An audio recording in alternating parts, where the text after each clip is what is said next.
पाकिस्तानच्या बलुचिस्तानमध्ये निवडणूक आयोगाच्या कार्यालयाबाहेर स्फोट झालाय।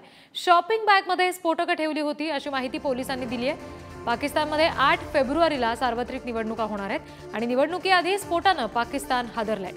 आता सध्या निवडणूक आयोगाच्या कार्यालयाच्या बाहेर स्फोट झालाय बलुचिस्तानमध्ये। यापूर्वी सुद्धा अशा पद्धतीनं निवडणूक रॅली दरम्यान स्फोट घडवून आणला गेला होता, ज्याच्यामध्ये काही जण गंभीर जखमी सुद्धा झाले होते। आणि सध्याची ही दृश्य जी बघतोय आपण पाकिस्तानातल्या बलुचिस्तानमधली आहेत। निवडणूक कार्यालयाच्या बाहेर स्फोट घडवून आणला गेला। एका बॅगमध्ये, शॉपिंग बॅगमध्ये ही स्फोटकं ठेवली गेली होती।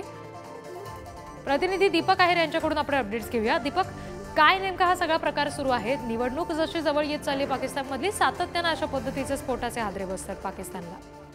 बिलकुल, पाकिस्तानमध्ये 8 फेब्रुवारीला सार्वत्रिक निवडणुका घेण्यात येणार आहे आणि ह्या निवडणुकांच्या आधी बऱ्याच अशा घटना घडल्या आहेत, ज्या आपण बघतोय। पाकिस्तानमध्ये एक राजनीतिक नाट्य सुरू आहे। मागेही बलुचिस्तानमध्ये जी पीटीआयची रॅली, इम्रान खानच्या पार्टीची रॅली झाली होती, त्याच्यामध्येही स्फोट झाला होता।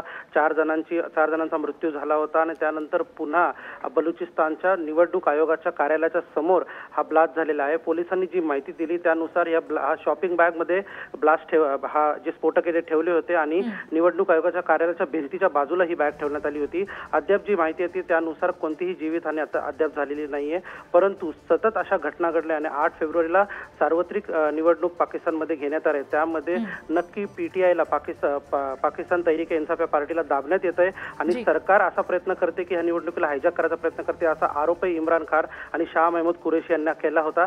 तर सध्या बलुचिस्तानमध्ये, खैबर पख्तूनख्वा आणि पाकिस्तान, सिंध आणि पंजाबमध्येही बऱ्याच अशा व्हायलंट घटना घडत आहे आणि नक्की आता पाकिस्तान निवडणुका ह्या कशा प्रकारे होतात हे पाहणं आवश्यक ठरेल। जी दीपक, धन्यवाद दिलेल्या सगळ्या माहितीसाठी।